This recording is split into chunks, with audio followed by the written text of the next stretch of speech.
On ouvre en prière. Seigneur, merci pour ta parole. Pour ta parole, Seigneur, et pour ta force.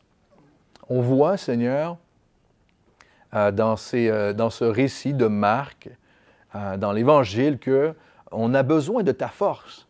Et on va revoir encore ce matin comment Pierre et les disciples avaient besoin de ta force, Seigneur. Et on te prie ce matin, remplis-nous de ta force. On a besoin de toi. Parmi nous, certains, Seigneur, sont fatigués. Certains, Seigneur, sont esselés, sont tristes, en deuil. Parfois, Seigneur, on n'a aucune issue, on a perdu repère, Seigneur, on perd pied. Seigneur, mais on a besoin de ta force et on te prie, on s'arrête maintenant, Seigneur. On vient devant celui qui peut entendre nos voix, répondre à nos prières. On vient à toi parce que nous savons que tu es le seul vivant, le Dieu vivant, Jésus-Christ. Il n'y a aucun autre Dieu vers lequel nous pouvons ou nous irions que vers toi. Et nous voulons simplement te dire ce matin que nous t'aimons. Nous aimons, Seigneur, vivre l'Église simplement, entendre ta parole simplement. Et on sait que tu travailles simplement dans nos cœurs aussi. Continue à faire cette œuvre. C'est notre prière ce matin, en ton nom, Jésus. Amen. Donc, si vous me voyez faiblir, hein, c'est la fièvre jaune, c'est le vaccin de la fièvre jaune qui fait son effet. Vous savez, tout à l'heure, on parlait que, et on croise dans la rue chaque semaine les gens de la ville et on voit qu'on vit souvent sur des expressions. Je ne sais pas si on s'en rend compte, là, mais on vit sur des expressions. Au fil du temps, on accumule des expressions, on va les appeler des philosophies de vie. Hein, c'est beaucoup plus joli. Moi, je les appelle des expressions. Il y a des expressions que je ne comprends pas du tout. Je vais être très honnête avec vous ce matin.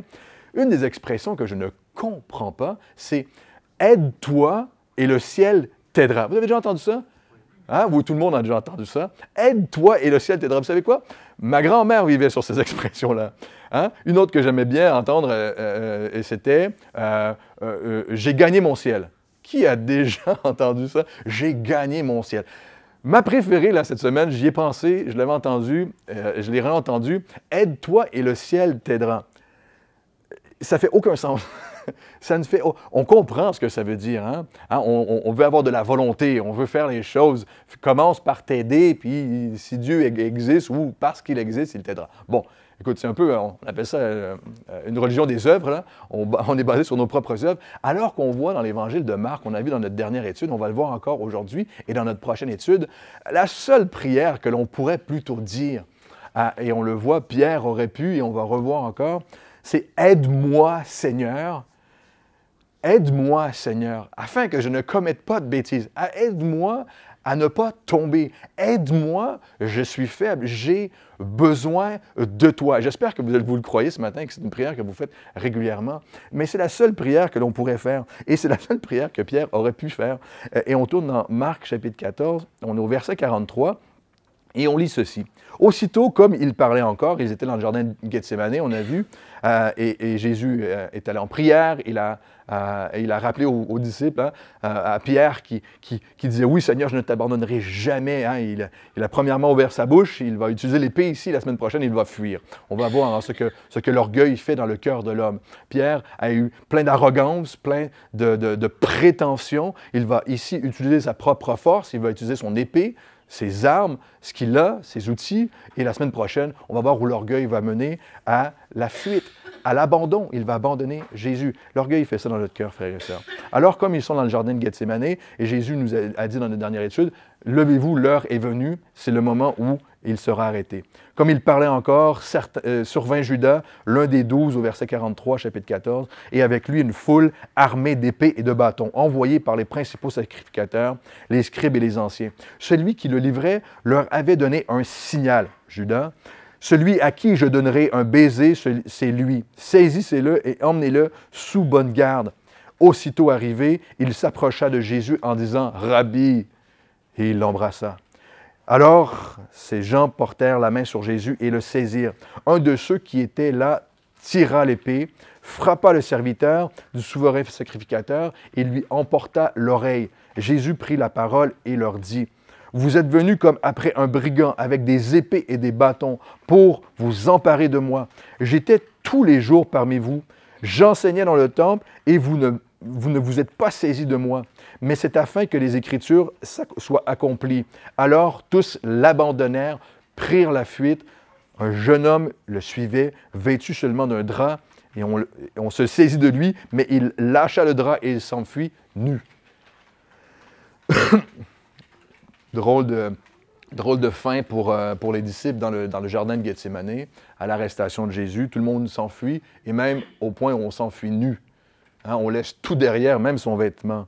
On a vu que Judas, au dernier repas, hein, ce qui est devenu la communion, la Sainte Seine, la communion, le dernier repas de la Pâque, on a vu que Judas est parti précipitamment. Il n'est pas resté. Hein? Il n'est pas resté. Et c'est la dernière fois qu'on entendra parler de Judas avant son suicide. Hein, la prochaine fois, on parlera de lui. Et on peut bien dire, simplement, on a vu au fil des études comment Judas s'est bien fait rouler. Il s'est fait avoir par le diable. Il s'est fait avoir par Satan, mais aussi par les chefs religieux qui avaient un même plan, évidemment. Et la chose qu'on peut se rappeler, c'est de ne pas se faire avoir par Satan. Frères et sœurs, on ne veut pas se faire rouler dans la vie par Satan, ni par des philosophies, des expressions à deux balles, ni par une convoitise charnelle, le désir de faire les choses par nos propres forces. On ne veut pas se faire rouler par lui. Et c'est son travail. Vous savez, j'aimais bien répéter il y a un moment que Satan n'est pas votre ami. Il n'est pas votre ami. Il désire vous faire croire qu'il est votre ami, mais il n'est pas votre ami. Son seul désir, c'est notre perte. C'est votre perte à chacun et à chacune. Et c'est ce qui arrive avec Judas et certains qui veulent mettre Jésus à mort. Un jour, on connaît l'histoire, hein? Satan, le diable, est venu voir Adam et Ève dans le jardin d'Éden. Ça commence dans un jardin, ça termine dans un jardin ici pour Jésus. Et il tenta Adam et Ève pour les faire chuter du plan de Dieu. Ça a été son œuvre du début et ce sera son désir jusqu'à la fin. Mais le plan de Dieu n'a pas échoué. Le plan de Dieu n'a jamais échoué et il n'échouera jamais. Le plan de Dieu, la Bible nous rappelle, est de lier Satan, de détruire le péché et la mort pour qu'il n'ait plus jamais d'effet sur nous. C'est notre espérance, frères et sœurs. C'est que ce péché n'est plus jamais, et la mort n'est plus jamais d'impact sur nous, et que nous puissions avoir la vie éternelle. Et c'est de cette manière que son plan se réalise, en Jésus, et en Jésus seul. Ici, Satan, dans le jardin, encore une fois, veut faire échouer le plan de Dieu, à nouveau, en tuant Jésus. Mais c'est dans la mort du Christ et sa résurrection, j'espère que vous le croyez ce matin, que son plan s'accomplit. Que le plan de Dieu, c'est dans la mort de Jésus et dans sa résurrection que son plan s'accomplit. Satan a bien pensé, les chefs, ceux qui rejettent Jésus, ceux qui deviennent hargneux, ennemis de Dieu, hein, qui s'élèvent, qui veulent faire échouer le plan de Dieu, alors que le plan de Dieu s'accomplit. Satan s'en était pris aux enfants de Dieu. Nous n'avons pas résisté, frères et sœurs. Lorsque Satan est venu nous voir, nous n'avons pas résisté. Nous avons succombé à la tentation. Jésus, lui, est venu, frères et sœurs, Jésus est venu confronter Satan et Satan a échoué. La parole, on doit être certain de ceci. Nous avons une confiance absolue dans le plan de Dieu en Christ. Son plan est parfait. 1 Jean chapitre 3, verset 8, je vous le lis, nous rappelle. « Celui qui commet le péché est du diable, séparé de Dieu. Il n'accomplit pas le plan de Dieu. Car le diable pêche dès le commencement. Le Fils de Dieu, Jésus, est apparu afin de détruire les œuvres du diable. Il est venu spécifiquement pour détruire cette œuvre-là. » Jean 13, chapitre 13, verset 27, qui est le texte parallèle de Marc, chapitre 14. Dès que Judas, hein, au dernier repas, reçut le morceau de pain, hein, au moment où il a quitté les disciples à la dernière Pâque, la communion, hein, juste avant de partir. Dès qu'il a reçu le bout de pain, Jean chapitre 13 nous dit que Satan entra en lui. Satan entra en lui et Jésus lui dit, « Ce que tu fais, fais-le vite. » Donc, on peut croire que lorsque Judas vient embrasser Jésus dans le jardin pour son arrestation à ce moment-ci, on peut croire que Judas était possédé. Il était rempli du diable. Hein? Conduit, possédé, c'est être conduit par le diable. C'est d'avoir ouvert cette porte-là pour avoir été conduit par le diable. Et conduit à faire son plan, à aller selon le plan du diable. Et c'est ce que Judas a fait. Il a pris sa décision. On a vu que Jésus, jusqu'à la fin, a donné cette opportunité à Judas de se repentir, de changer de chemin, de chercher à accomplir, à faire la volonté de Dieu. Alors, Judas arrive dans le jardin avec lui une foule armée d'épées et de bâtons, envoyée par les principaux sacrificateurs, les scribes, les anciens, tous les chefs religieux, tous ceux qui représentent le peuple de Dieu et Dieu, le temple, pour la communauté. Armés de bâtons. Ils étaient armés jusqu'aux dents. Hein? C'est aussi clair que ça. Et on va se saisir de Jésus. Vous savez, le monde aime croire que Jésus est dangereux. Le monde, depuis toujours, le monde aime croire « Oh, Jésus, c'est dangereux, tu es tombé dans quelque chose de dangereux, là. Ah, t'es chrétien, ah, c'est dangereux, ah oui, tu t'es fait laver le cerveau. » Le monde aime croire que Jésus est dangereux. Vous savez, c'est le plan du diable de te faire croire, de faire croire à chaque homme et femme que Jésus est dangereux. Et c'est ce qu'il fait là. C'est dangereux d'être chrétien. Ça brime ta liberté, là. Tu pourrais être tellement libre si tu n'avais pas la chrétienté. On s'arme jusqu'aux dents dans la vie pour confronter la grâce de Dieu. On s'arme, chacune, pour aller contre la grâce de Dieu. C'est le message de Jésus, c'est sa grâce, c'est qu'il nous aime. Il n'y a pas un message plus réconfortant sur cette planète que la grâce de Dieu. Et on fait croire, hein, on se fait croire, ou on nous fait croire, ou on a peut-être fait croire nous-mêmes un jour qu'on va y laisser notre peau, on va y laisser notre vie, on va se faire prendre au piège. Mais vous savez quoi? D'une manière, c'est vrai. Lorsqu'on vient, on rencontre Jésus, on y laisse notre ancienne peau, notre ancienne vie, notre ancien homme, l'ancienne nature. Cette nature-là qui est par nature meurtrière, menteur, voleur, débauché. C'est ce que nous sommes par nature, sans Jésus. C'est notre nature. Lorsqu'on vient à Jésus, effectivement, notre désir, c'est d'y laisser notre peau, d'y laisser notre ancienne nature. J'espère que c'est un message d'encouragement pour vous ce matin. J'espère que vous le croyez aussi. On vient à Jésus pour y laisser sa peau. Si tu t'approches de la grâce de Jésus, écoutez ceci, si on s'approche de la grâce de Jésus, on va y laisser notre chair, mais on va y retrouver notre âme. Frères et sœurs, on va y laisser notre chair. Ça va faire mal, ça va être difficile, parce qu'on résiste. La chair résiste. Et c'est exactement par cela que les hypocrites étaient intimidés. Les chefs religieux, ces gens qui veulent mettre Jésus à mort, ils sont intimidés par la sainteté de Jésus. Ils sont intimidés par sa sainteté. Ils savaient que Jésus pouvait changer leur cœur. Savez-vous que Jésus peut changer votre cœur? Plus vous vous approchez de lui, plus il change votre cœur. D'où la résistance, d'où leur résistance. Lorsqu'on est pris au piège dans le mensonge, parce que le vrai piège, il est là, lorsqu'on est pris au piège dans le mensonge, on fait tout pour taire la vérité.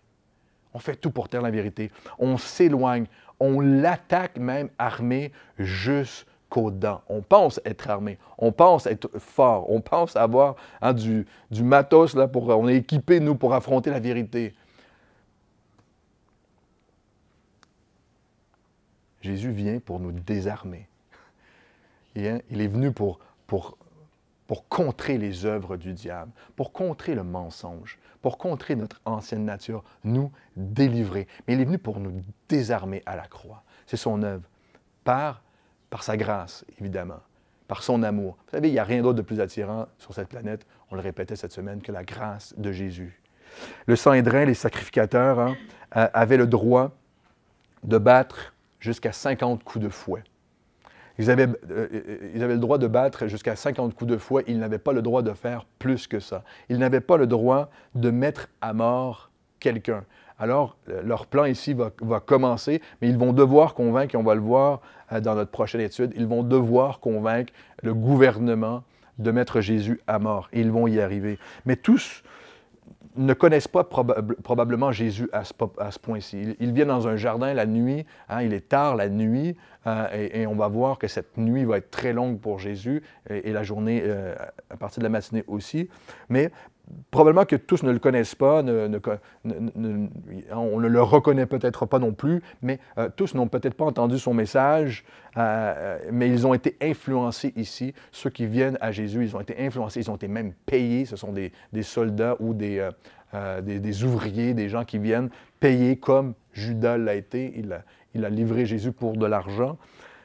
Et ils sont entraînés par le mensonge. Et tous sont entraînés, on va le voir, c'est un peu ce qui est sous-entendu dans notre prochaine étude. Tous sont entraînés par le mensonge, ne savent pas de quoi ils parlent. Ils sont motivés par des expressions du genre « aide-toi et le ciel t'aidera ». Tu vois? Ils sont bourrés, et on va voir, ils sont confus même dans ce qu'ils disent à propos de Jésus.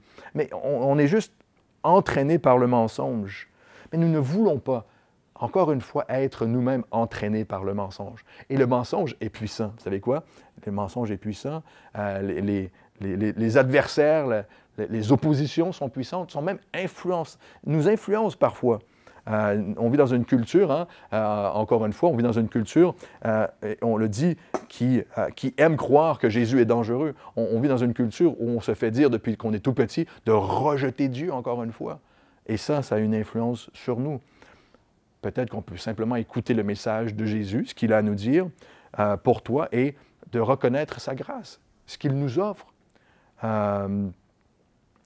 Mais ces gens ont décidé d'aller du côté de ces détracteurs, de ceux qui en veulent à la vie de Jésus. Au verset 44, Marc chapitre 14, on continue. Celui qui les livrait leur avait donné un signal. Et il leur dit, lorsque je vais embrasser Jésus, c'est lui que vous devez arrêter. Ce signal-là, c'est un signe de trahison. C'était préarrangé, il avait dit. C'était évidemment quelque chose de prématuré et aussi c'était un signe de dévotion. Embrasser quelqu'un, ce qu'il est toujours aujourd'hui, faire la bise, ça devrait être quelque chose un signe de proximité.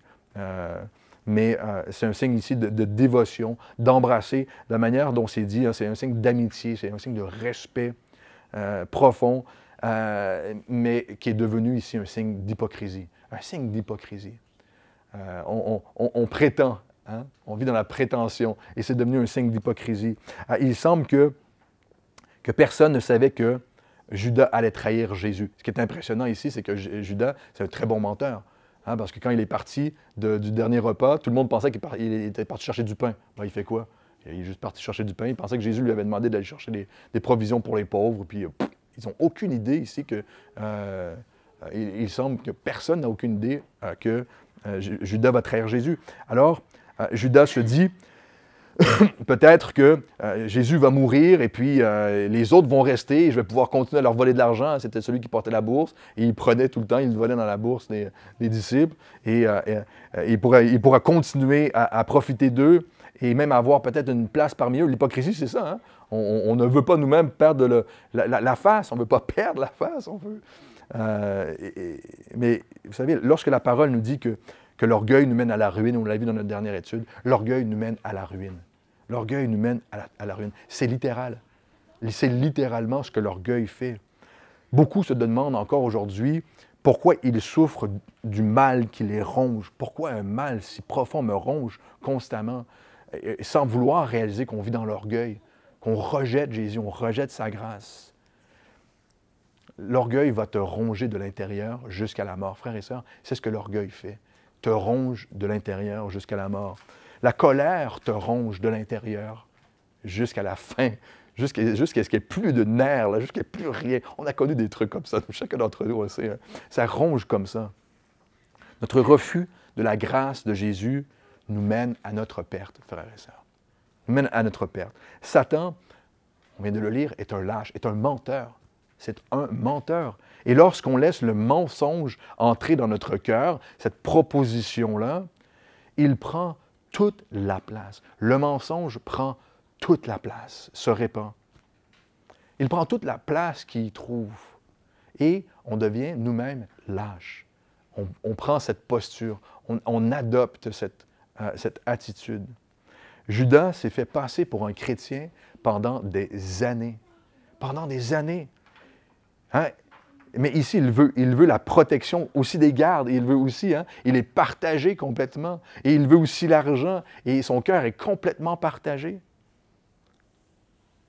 Parce qu'il sait que les chrétiens vont aussi se faire mettre à mort. Et c'est le destin de l'Église, en tous les cas, des premières décennies, des premiers siècles. L'Église va être persécuté. Judas probablement voit ça venir. Il sait que tout le monde a de la hargne et le gouvernement va commencer à mettre les chrétiens à mort. Et peut-être qu'on a même déjà vu, on ne vit pas dans un endroit où on met les chrétiens à mort. Merci Seigneur. Mais si on vivait dans un endroit sur cette terre, et il y en a beaucoup d'endroits sur cette terre où on met les chrétiens à mort, l'Église est persécutée. Les hommes et les femmes qui mettent leur foi en Christ, souvent le font au prix de leur vie. On peut comprendre ça et on va comprendre peut-être hein, ce sentiment-là que les disciples avaient lorsqu'ils ont abandonné. C'est difficile, hein, on peut se mettre à leur place un tout petit peu, mais on peut même se mettre à leur place plus spécifiquement ça. On a connu probablement nous-mêmes des trahisons, quelqu'un de proche, des gens qui nous ont trahis, un époux, une épouse, un ami, des gens qui ont fait du commérage à notre sujet. C'est de la trahison. Des gens qui ont prétendu être à notre égard ce qu'ils n'étaient pas. Leurs intentions étaient mauvaises. Des fois, c'est des gens de notre famille, des proches, des gens au travail, un autre chrétien. C'est possible. C'est possible. Mais on comprend, on peut comprendre, nous, ici, le sentiment de Jésus, le sentiment d'être trahi lui-même. Hein? On peut se mettre à la place et de dire « Merci Jésus parce que tu as souffert ce que tu as souffert. » Mais encore plus que ça. Et surtout, Jésus connaît notre souffrance. Connaît notre souffrance. Il sait par quoi vous traversez lorsque vous vivez ces trahisons, ces moments difficiles. Le mot qui est utilisé ici pour Judas l'embrassa, qui est le même mot dans le Testament pour philéo, c'est d'embrasser vigoureusement, hein, comme un vrai ami. Comme un vrai ami, avec beaucoup d'intensité. Hein, et ça indique qu'il l'a embrassé longuement hein, pour être sûr qu'on sache que c'est lui, mais évidemment pour mentir le plus qu'il pouvait, pour jouer son rôle d'hypocrite jusqu'à la fin. C'est le même mot, le baiser que Judas a donné à Jésus, c'est le même que plusieurs femmes qu'on a rencontrées dans l'Évangile de Marc. On voit que l'Évangile de Marc redonne la valeur aux femmes dans cette société, donne une identité parfaite. Et c'est qu'en Jésus qu'on peut trouver cette identité. Mais ces femmes qui viennent, même cette femme qui est venue au pied de Jésus, qui a embrassé Jésus, c'est ce même mot que l'on retrouve, ce même baiser. Le père qui a, dans l'Évangile, le père qui embrasse son fils prodigue, qui revient à la maison, qui pensait l'avoir perdu, c'est ce même baiser dont Judas a embrassé Jésus. Lorsque Paul parle aux Éphésiens dans la fin de la lettre, il embrasse et leur dit « Adieu, je ne vous reverrai plus autre qu'au ciel ». C'est vraiment ce même baiser, ce même mot qui dit « Je vous aime profondément ». Frères et sœurs, Satan n'est pas votre ami. Satan n'est pas votre ami. Il veut vous faire croire qu'il l'est, mais il n'est pas votre ami. On a peut-être été même nous-mêmes trahis par des gens auparavant. On a peut-être même nous-mêmes trahi des gens auparavant. Mais vous savez, Jésus veut encore manifester sa grâce. non seulement envers ceux qui nous ont trahis, mais peut-être envers nous qui avons besoin de cette grâce, parce que nous avons trahi quelqu'un. Ésaïe, chapitre 53, verset 7, et on peut regarder l'attitude de Jésus envers Judas, envers ceux qui viennent vers lui. Hein, on va pouvoir comparer cette attitude avec Pierre, hein, et qui souvent qui nous ressemble, mais Ésaïe, chapitre 53, verset 7 nous dit « Jésus a été maltraité, il s'est humilié et n'a pas ouvert la bouche. Semblable à l'agneau qu'on mène à la boucherie, à une brebis muette devant ceux qui la tondent, il n'a pas ouvert la bouche. » Jésus n'a pas dit « Judas, tu es un voleur » devant tout le monde. Hein, il aurait pu lui dire sa vérité. Il aurait pu lui régler son compte, là. Tu es un traître, Judas. Tu es un lâche, un hypocrite. Ce que tu fais, nous le savons. C'est pas grave, mais hein, je dis ça. C'est quoi l'autre expression en français? Je dis ça, je dis rien. Mais tu es un voleur. C'est quelque chose, hein? Jésus n'a pas fait ça. Il a manifesté sa grâce jusqu'à la fin. Alors, ces gens portèrent les mains sur Jésus et le saisirent. J'aime ça, il dit au pluriel, les mains sur Jésus. On peut juste imaginer tout le monde. Hein, il y a une cohorte, dans Luc, il nous est dit, une cohorte. Il y avait 600 gars derrière. Dans l'autre évangile, dans les autres évangiles, on dit que lorsqu'il leur dit, qui êtes-vous venu chercher? Et lorsque Jésus a dit, Jésus de Nazareth, il a dit son nom, tout le monde s'est repoussé. Tout le monde a reculé. La puissance de Dieu. Il aurait pu utiliser sa puissance, il ne l'a pas fait. On a toutes ces mains, tous ces gens qui ont porté la main sur Jésus et c'en était fait. Qu'est-ce que Jésus a fait? Il n'a pas paniqué. Il n'a pas paniqué. Il a été saisi, mis sous garde, arrêté. Mais Jésus est en contrôle parfait, comme il l'est encore aujourd'hui. Il n'a pas répondu par la force, mais par sa grâce. Lorsque Dieu n'utilise pas la force sur moi, c'est qu'il utilise sa grâce. Frères et sœurs, c'est une évidence. Il est patient avec nous, n'est-ce pas? Il est patient avec nous, il est doux, il est tendre. Il a délibérément laissé ces gens mettre leurs mains sur lui pour l'arrêter, pour le faire prisonnier, parce qu'il savait que son temps était venu. C'était le temps d'accomplir ce pourquoi il était venu, aller à la croix. Et c'est ici que débute cette longue nuit. Et on va voir cette matinée avec de faux témoignages, les coups. Jésus sera battu. Jacques, on va le voir plus loin, mais Jacques utilise le pluriel lorsqu'il parle. Il n'utilise pas le pluriel lorsqu'il parle de Jésus. À partir de ce moment, il va dire, selon sa meurtrissure. Il va dire à ce point-ci, Jésus est devenu une plaie ouverte, une plaie humaine, tellement ces coups ont été nombreux. Et ces coups ont commencé par les chefs religieux. Et on va voir que c'est juste une série d'infractions. On n'avait pas le droit de l'arrêter de cette manière. Et juste une série d'infractions qui ont été commises à son égard. Jésus sera jugé, encore une fois, on va le voir plus longuement dans notre prochaine étude, mais 6 fois. Il est passé 6 fois en cours dans une seule nuit. On l'a trimballé de part et d'autre de Jérusalem, dans la ville, au centre de la ville, toute la nuit. Imaginez, on l'a battu. Et on va l'amener devant Pilate et devant Hérode un peu plus tard. Au verset 47, Marc chapitre 14, un de ceux qui étaient là tira l'épée, frappa le serviteur souverain, sacrificateur, et on lui emporta l'oreille. Marc est un gentleman. Marc, un gentleman, c'est un gentilhomme, un gentil garçon, un bon ami de Pierre, parce qu'il ne révèle pas l'identité de Pierre ici. Il ne mentionne pas Pierre. Il ne dit pas son nom, alors que les autres évangiles le font. Encore une fois, et ce n'est pas la première fois qu'il fait ça. Probablement, hein, parce que Marc, on sait, c'est probablement le premier évangile écrit et qui a fait partie de la tradition orale, hein, en tout premier.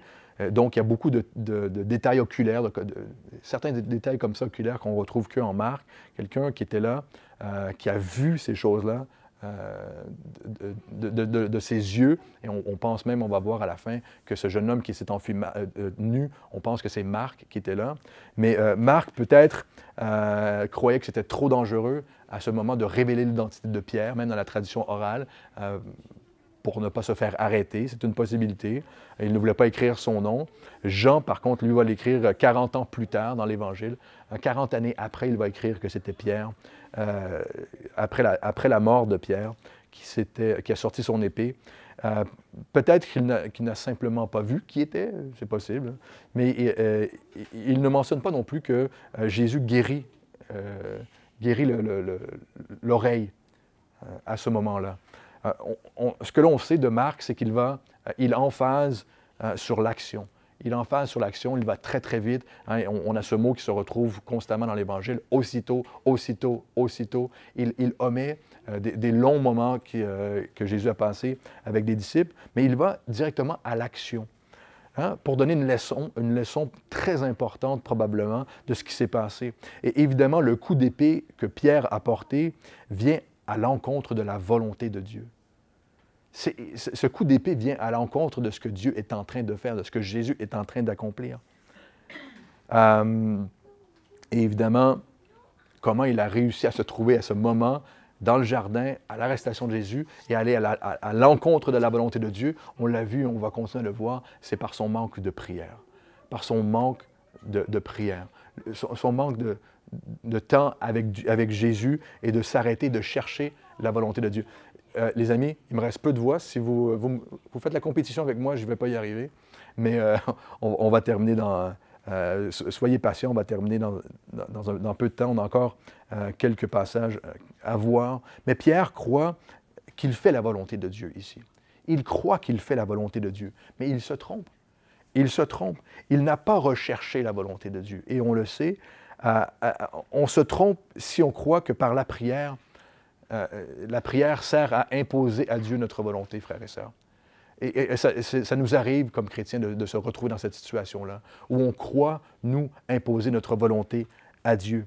Alors que la prière sert à s'accorder, à accorder ton cœur à la volonté de Dieu. J'espère que vous le croyez ce matin. Pierre s'est trompé dans sa prière, son adresse à Jésus, on le voit tout au long de l'Évangile. Non, Jésus, tu te trompes, c'est toi qui te trompes, Jésus. Je ne t'abandonnerai pas, Jésus. Non, j'irai jusqu'à la mort avec toi, Jésus. Hein? Et c'est lui qui s'est trompé.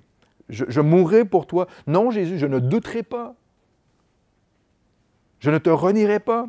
Au lieu de dire, j'ai besoin de toi. J'ai besoin de toi. Que dois-je faire, Jésus?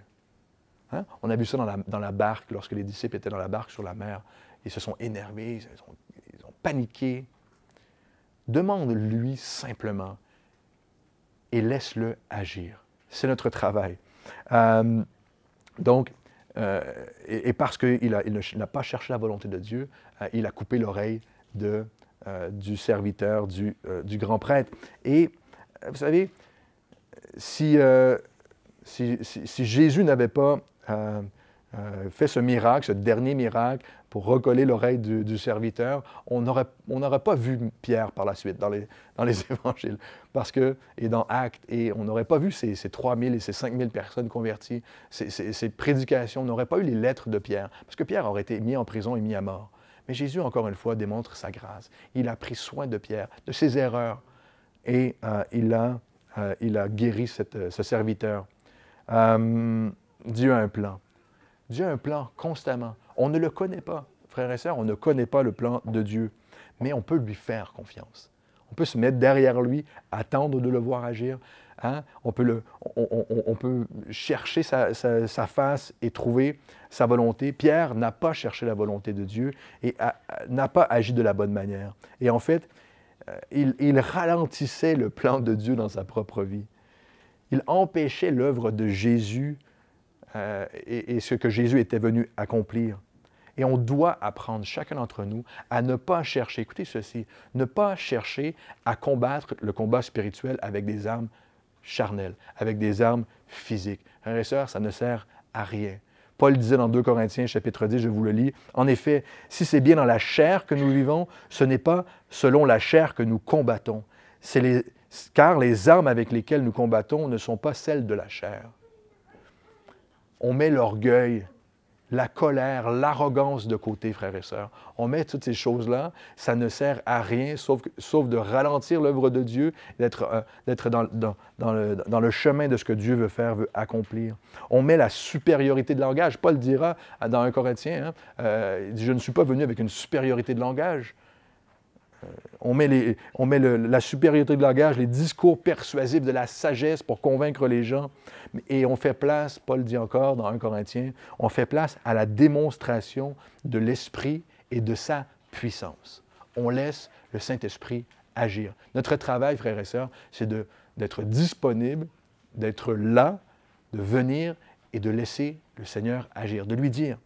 Zacharie, chapitre 4, verset 6, vous connaissez ce passage qui dit « Ce n'est ni par la puissance, ni par la force, mais par mon esprit, dit l'Éternel des armées. Et par la grâce que Dieu accomplira son œuvre, Zacharie ajoute. C'est par son esprit et par sa grâce. On ne peut que se mettre derrière son esprit et sa grâce. Et nous pouvons y arriver seulement en nous appuyant sur sa force. Sa force que l'on retrouve dans la prière, que l'on retrouve dans l'attente, que l'on retrouve dans l'humilité, que l'on retrouve dans la fidélité à ce que Dieu fait et il veut faire. J'espère que vous le croyez ce matin. Lorsque l'épreuve arrive et est arrivée à Pierre, il a utilisé la mauvaise épée. Il aurait dû utiliser, comme l'a fait Jésus, la parole de Dieu, afin, comme les écrits, tout ça s'accomplit comme les écrits l'ont dit. Éphésiens chapitre 6 nous dit, l'épée de l'Esprit, qui est la parole de Dieu, priez en tout temps par l'Esprit, avec toutes sortes de prières et toutes sortes de supplications. Veillez-y avec une entière persévérance. Ne lâchez pas. N'abandonnez pas cette prière, n'abandonnez pas cette épée de l'Esprit qui est la parole.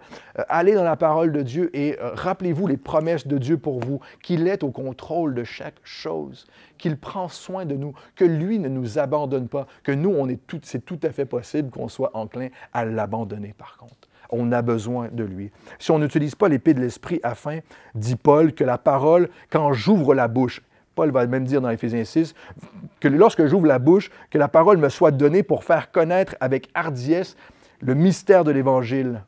Si on ne fait pas ça, on ne se met pas au diapason de Dieu pour chercher dans la prière sa force, son énergie, l'Esprit Saint, sa puissance, afin de pouvoir nous rappeler aux gens la grâce de Dieu, son Évangile.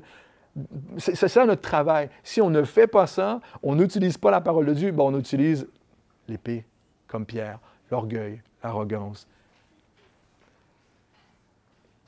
C'est beaucoup plus facile parfois de brandir cette épée-là, l'épée de notre chair, que d'aller chercher ce que l'on a besoin en Dieu.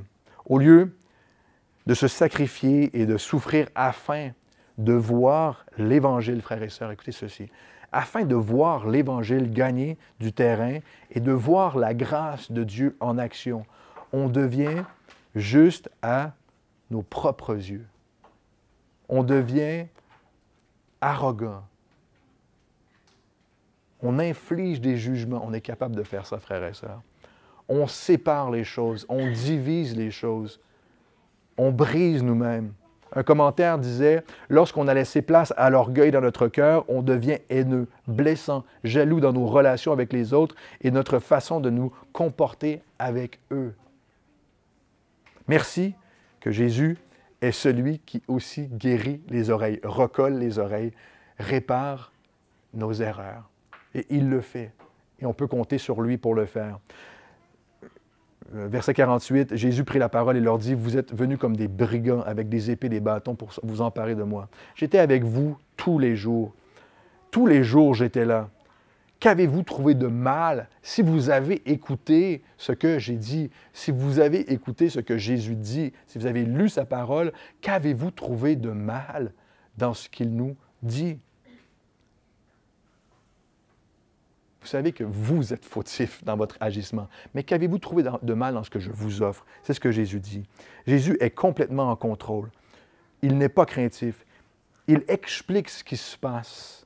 Rappelle que les Écritures ont annoncé toutes ces choses. Il s'appuie sur la parole de Dieu car on y retrouve notre assurance. Simplement. Alors tous l'abandonnèrent, prirent la fuite à ce moment. Un jeune homme qui le suivait, vêtu seulement d'un drap, et on termine avec ces passages, avec ces versets. Il était vêtu seulement d'un drap, on se saisit de lui, mais il lâche son drap et il s'enfuit nu. Tous les disciples ont été avec Jésus tous les jours aussi, hein, pendant des années. Ils se sont identifiés à Jésus. Ils sont identifiables aussi. Ils comprennent probablement le risque d'être arrêtés. Et encore une fois, on peut se mettre à leur place. Mais c'est clair ici. Tous l'abandonnèrent et prirent la fuite. Tous.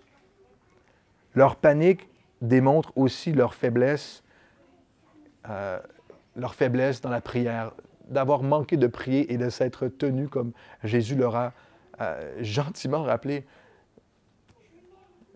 Gardez-vous, hein, 1 heure, priez, veillez. L'ennemi est là, l'attaque est proche, la tentation est proche. Ils ont manqué de courage, de force, envahis par l'inquiétude, la peur. Est-ce que c'est des choses que vous expérimentez parfois? Envahis par toutes ces choses-là. Par nature, on fait comme les disciples. On sort l'épée, on la ramène, on prend la fuite et on panique. Frères et sœurs, j'ai l'impression que c'est ma vie parfois. Si je ne suis pas près de Dieu, c'est tout à fait moi. On pense que le jeune homme qui s'enfuit, c'était Marc lui-même, on l'a dit, hein, qui était peut-être même propriétaire de ce jardin de Gethsémani, où sa famille, c'était un jeune homme riche, d'une famille bien nantie.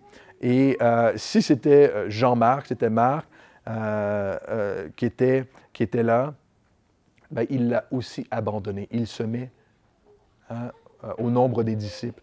Tous, nous l'avons abandonné. Nous aurions probablement fait la même chose.